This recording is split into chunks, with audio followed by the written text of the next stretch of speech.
Friendship डेच्या निमित्तानं मी आणि युगधर्म मॉलमध्ये फिरायला गेलो, पण तिथे पोहोचेपर्यंत साहेब झोपून गेले होते. म्हणून मग मी स्वतःसाठी कॉफी मागवली आणि त्याची झोप होईपर्यंत जरा वाचन केलं.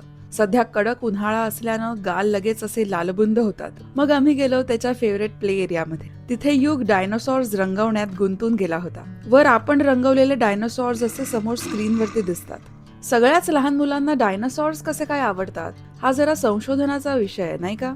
कारण मी लहान असताना मला तर बाई भातुकली खेळायला खूप आवडायची. आश्चर्य म्हणजे इथे सुद्धा एक छोटंसं किचन होतं जिथे युगधर्म माझ्यासाठी स्वयंपाक करण्यात बिझी झाला. मुलगा असो वा मुलगी, दोघांनाही लहानपणापासून स्वयंपाकाची आवड निर्माण करायची असेल तर हा असा खेळ त्यासाठी किती योग्य आहे, नाही का? मग मला माझा खाऊ मिळाला आणि त्यानंतर जम्पिंग एरियामध्ये त्याने मनसोक्त उड्या मारल्या.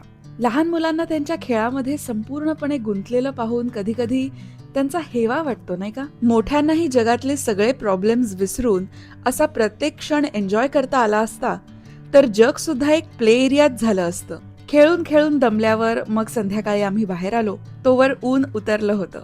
मला दररोज नवनवीन गोष्टी शिकवणाऱ्या, मला पालक म्हणून रोज चॅलेंज करणाऱ्या माझ्या या छोट्याशा मित्रासोबतचा हा फ्रेंडशिप डे कायम आठवणीत राहील.